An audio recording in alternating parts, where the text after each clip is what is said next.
ബ്രഹ്മപുരം പറ്റിയൊരു ഇൻസിഡന്റ് ആണെന്ന് കേട്ടു. എന്താണ് ഇതുവരെ? ബ്രഹ്മപുരം മാലിന്യ പ്ലാന്റ് എന്നാണ് അതിന്റെ പേര്. മാലിന്യ പ്ലാന്റ് എന്ന് പറഞ്ഞു കഴിഞ്ഞാൽ വേസ്റ്റ് പ്ലാന്റ് എന്നുള്ളത്.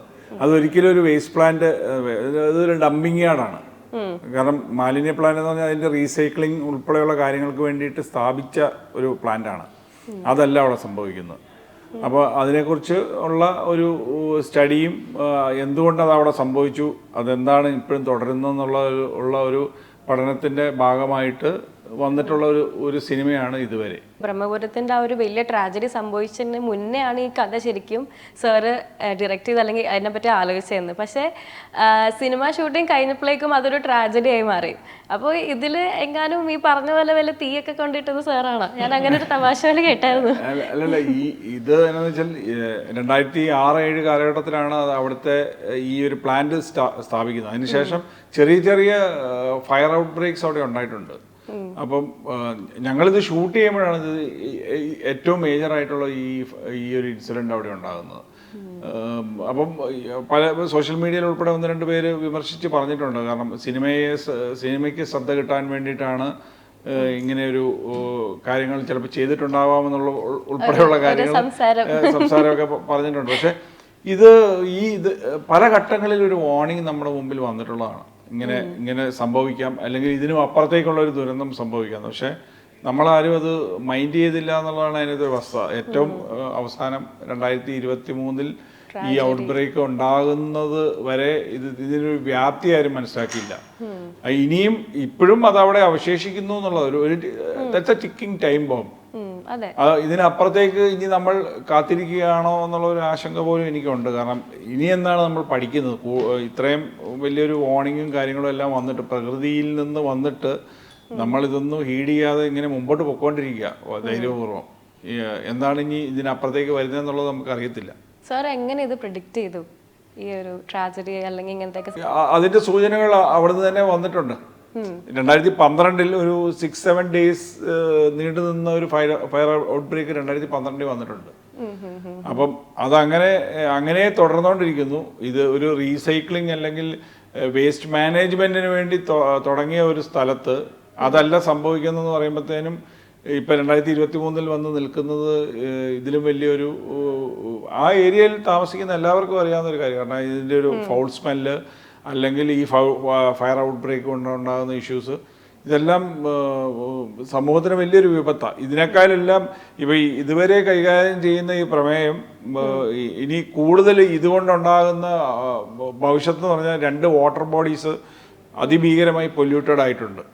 അത് ഓൾറെഡി ഇപ്പം റീസെന്റ് പഠനങ്ങൾ വരെ ചിത്രപ്പുഴയും കടമ്പറയാറിലെയും വെള്ളങ്ങൾ പൊല്യൂട്ടഡ് ആയതിനെ പറ്റിയുള്ള ഒരു സ്റ്റഡിയുണ്ട്. അപ്പം അതുൾപ്പെടെയുള്ള കാര്യങ്ങൾ അഡ്രസ്സ് ചെയ്യപ്പെടേണ്ടതാണെന്നുള്ളതാണ് നമ്മുടെ സിനിമ പരാമർശിച്ചു പോകുന്നത്. ഇപ്പോൾ സാറിന്റെ നേരത്തെ പടം മിന്നാ മിനുങ്ങ, അപ്പോൾ അതിൽ സുരഭി ലക്ഷ്മിക്ക് നാഷണൽ അവാർഡ് കിട്ടിയിട്ടുണ്ട്. അതുപോലെ ഈ പടത്തിൽ ഷാജോൺ സാറിന് അവാർഡ് കിട്ടാൻ ചാൻസ് ഉണ്ടോ? എങ്ങനെയാണ് ഒരു പ്രതീക്ഷ? ഞാൻ അതിനെ പറ്റി ചിന്തിച്ചിട്ടില്ല. ഒരുപാട് പേര് ചോദിച്ചു. അല്ലേട്ടൻ്റെ ഒരു സിനിമയിലൂടെ സുരഭി ലക്ഷ്മിക്ക് അങ്ങനെ ഒരു നാഷണൽ അവാർഡ് കിട്ടിയത് കൊണ്ടാണ്. ഞാനങ്ങനെ സീരിയസ് അതിനെ പറ്റി ചിന്തിച്ചിട്ടില്ല.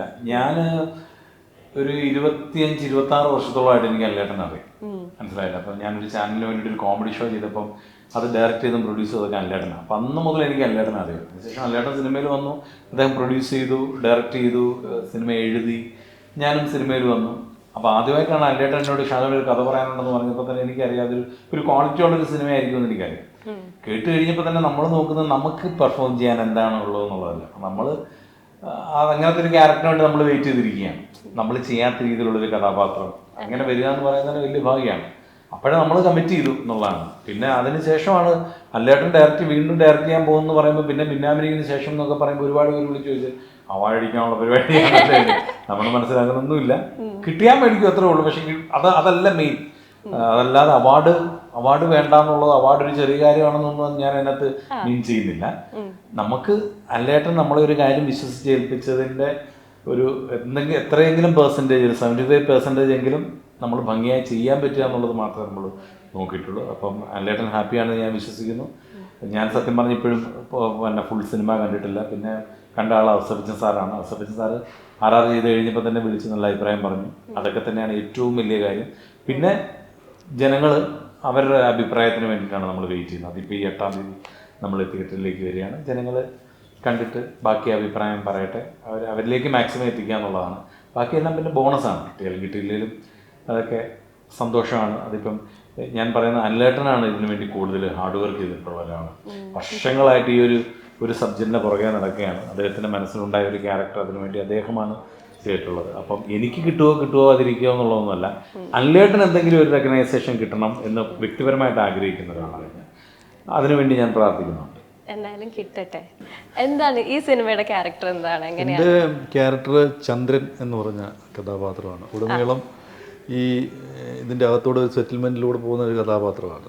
കൈലിമുണ്ട് കൊടുത്ത് ഒരു കർഷകൻ ആണ്. ഇതിൻ്റെ അകത്ത് ഒരു മെസ്സേജ് പറയുന്നത് ഇതുവരെ സംഭവിച്ചു, ഇനി ഇത് സംഭവിക്കാതിരിക്കട്ടെ എന്ന് പറയുന്ന ഒരു നല്ലൊരു മെസ്സേജ് ഇതിൻ്റെ അകത്ത് കൊടുക്കുന്നുണ്ട്. നല്ല ഫാമിലിക്ക് പറ്റിയ ഒരു സ്നേഹം, ഒരു നന്മ, ഇതെല്ലാം ഇതിൻ്റെ അകത്ത് പറയുന്നുണ്ട്. ഇത് ഈ ഒരു സബ്ജക്റ്റ് അല്ലാതെ വേറെ ഒരു കാര്യം പറയുന്നുണ്ട്. ഒരു എല്ലാവരും കൂടെ കോർത്തിണക്കിക്കൊണ്ട് അത് ഒരു നല്ല കോമ്പിനേഷനിൽ അത് പോകുന്നുണ്ട്. അങ്ങനെ ഇപ്പൊ ഈ ബ്രഹ്മപുരം നമ്മൾ കേൾക്കുമ്പോൾ കുറച്ച് പേർക്ക് അറിയുള്ളൂ ഇതൊരു ട്രാജഡിയാണ്, അങ്ങനെയാണ്. അപ്പോൾ അതല്ലാണ്ട് എന്തെങ്കിലും ഡീപ്പായിട്ടൊരു സ്റ്റോറി ഉണ്ട്? പറയുന്നുണ്ട്. അതിൻ്റെ അകത്ത് ഒരു ഫാമിലിയുടെ അറ്റ്മോസ്ഫിയറിലൂടെയാണ് ഈ സാധനം പറയുന്നത് മുഴുവൻ. പക്ഷെ അത് നമുക്ക് പറഞ്ഞു കഴിഞ്ഞാൽ ഇപ്പോൾ സിനിമ നമ്മൾ കാണാനുള്ളൊരു അത് ശരിയല്ലല്ലോ പറയുന്നത്. ക്യൂരിയോസിറ്റി ഇട്ട് കൊടുക്കാല്ലോ. കാരണം ക്യൂരിയോസിറ്റി ഇട്ട് കൊടുക്കുകയല്ല, ക്യൂരിയോസിറ്റി ഉണ്ട്. നമ്മൾ ചുമ്മാ കോഴിക്ക് തീറ്റി ഇട്ട് കൊടുക്കുന്നത് ക്യൂരിയോസിറ്റി ഇട്ട് കൊടുക്കാൻ പറ്റില്ല. കാരണം അങ്ങനെ പറഞ്ഞിട്ട് സിനിമയിൽ ആളെ കയറ്റുന്ന പരിപാടി ഇതിന് വേണ്ട. കാരണം ഒരു ബ്രില്യൻ്റ് ആയിട്ടുള്ള സ്ക്രിപ്റ്റ് എൻ്റെ എഴുതി കൊണ്ട് പറയല്ലോ, ബ്രില്യൻ്റ് ആയിട്ടൊരു സ്ക്രിപ്റ്റിൻ്റെ അകത്തുണ്ട്. അതിനുവേണ്ടി ഹാർഡ് വർക്ക് ചെയ്തതും ചെയ്തിട്ടുണ്ട്. നമ്മൾ അതിൻ്റെ അകത്ത് ഒരു ഭാഗമായി അത് നിന്നു കൊടുത്തു എന്ന് മാത്രമേ ഉള്ളൂ. അതിൻ്റെ ബാക്കിയുള്ള ഭാഗങ്ങൾ മൊത്തം ഇദ്ദേഹം കൈകാര്യം ചെയ്തിട്ടുണ്ട്. ഒരു നന്മയുള്ള ചിത്രമായിരിക്കും തീർച്ചയായിട്ടും ഇതുവരെ. ഈ കഥയിൽ ഈ ഒരു ട്രെയിലർ ഞാൻ കണ്ടപ്പോൾ അതിലൊരു സ്റ്റേറ്റ്മെന്റ് ഉണ്ട്, ലാസ്റ്റത്തെ ഒരു ഡയലോഗ് ഉണ്ട്. സ്വാതന്ത്ര്യം എന്ന് വിശ്വസിക്കുന്ന നമ്മുടെ രാജ്യത്ത് നമ്മുടെയൊക്കെ സ്വാതന്ത്ര്യം പലരുടെയും ദയയിലാണെന്ന്. അത് ശരിക്കും തട്ടിയ ഒരു ഡയലോഗാ. അതിനെ പറ്റി എന്താ പറയാനുള്ളത്? അല്ല, അത് എഴുതിയ ആള് അനിലേട്ടൻ തന്നെ പറയേണ്ടതാണെന്ന് എനിക്ക് തോന്നുന്നു. ഇല്ല, പറഞ്ഞ ഷാജോൺ പറഞ്ഞാൽ മതി. എഴുതിയതാണെങ്കിലും കൂടെ പറഞ്ഞു. അല്ല, പല കാര്യങ്ങളും നമുക്കത് ഫീൽ ചെയ്യുന്നുണ്ടല്ലോ. അല്ലേ, ഇപ്പം ഞങ്ങളെല്ലാം കലാകാരന്മാരാണ്. ഈ ഞങ്ങളുടെ കാര്യങ്ങൾ നോക്കുകയാണെങ്കിൽ തന്നെ പറയാം, നമുക്ക് പലപ്പോഴും എന്താണ് ഇപ്പം ഒരു സിനിമ എന്ന് മാത്രമല്ല, ഒരു കവിതയാണെങ്കിലും ഒരു കഥയാണെങ്കിലും ഒക്കെ കൂടി ആരൊക്കെയോ അത് സെൻസർ ചെയ്യുന്നൊരു ഫീലുണ്ട് നമുക്ക്. അത് എഴുതിക്കൂടാ, ഇത് എഴുതിക്കൂടാ, അത് പറഞ്ഞുകൂടാ, അതിനെപ്പറ്റി പറഞ്ഞുകൂടാ എന്നൊക്കെ പറയുമ്പോൾ നമ്മളൊരു പലപ്പോഴും നമ്മൾ കണ്ടിട്ടുണ്ട്, ഒരു സബ്ജക്റ്റ് ഉണ്ടാക്കിയിട്ട് നമ്മളൊരു ഡിസ്കഷൻ ഇരിക്കുമ്പോൾ തന്നെ പേടിയാണ് എല്ലാവർക്കും. അതിനെപ്പറ്റി പറഞ്ഞാൽ അതെങ്ങനെയാവും, അത് കുഴപ്പമാവും കേട്ടോ, അത് മറ്റേ പ്രശ്നമാവും, ആണല്ലേ, അത് വേണ്ട അതിനെപ്പറ്റി പറയരുത്, അതിനെപ്പറ്റി പറഞ്ഞാൽ കഴിഞ്ഞു, വലിയ കുഴപ്പം, അത് വേണ്ട അങ്ങനെ പറഞ്ഞു പിടിച്ച് വരുമ്പം ഒന്നും ഉണ്ടാവില്ല. ഒരു ഫ്രീഡം ഇല്ല. സത്യമാണ്. അതെ, നമ്മൾ കലാകാരന്മാരായതുകൊണ്ട് നമ്മുടെ ഫീൽഡിനെ പറ്റി നമ്മൾ പറയുന്നത് അതിനെ പൊളിറ്റിക്കൽ കറക്റ്റ്നെസ് എന്ന് ചിലർ പറയുന്നുണ്ട്, ചിലർ ബോഡി ഷേമിംഗ് എന്ന് പറയുന്നു, ചിലർ ഏതെങ്കിലും ഒരു മതത്തെ പറ്റുമ്പോൾ അത് കുഴപ്പമാകും, ഇത് കുഴപ്പമാകും എന്ന് പറയുന്നു. അപ്പം മുൻപുണ്ടായിരുന്ന ഒരുപാട് നല്ല ആർട്ടുകൾ, അത് സിനിമയായിക്കോട്ടെ, ഏത് രീതി, കവിതയായിക്കോട്ടെ, കഥയായിക്കോട്ടെ, ഒരുപാട് ഗംഭീര ക്രിയേറ്റീവ് സൈഡിൽ വന്നിട്ടുള്ളൊരു കാര്യങ്ങളാണ്. ഒരുപാട് ക്രിയേറ്റേഴ്സ് ഉള്ളൊരു ഏരിയയാണ് നമ്മുടെ മലയാളം എന്ന് പറയുന്നത്, മലയാളികൾക്ക്. പക്ഷെ ആരും ഒന്നും മിണ്ടുന്നില്ല ഇപ്പം, ആരും ഒന്നും ചെയ്യുന്നില്ല ഇപ്പം, മിണ്ടാൻ പേടിയായിട്ടിരിക്കുന്നു. അതിന്റെ എന്താണ് കാരണം എന്നുള്ളത് വ്യക്തമായിട്ട് സെൻസറിനോട് ഇപ്പം ഫെവിക്കോളോട് കൊടുക്കുന്നുണ്ടെന്നാ പറയുന്നത്.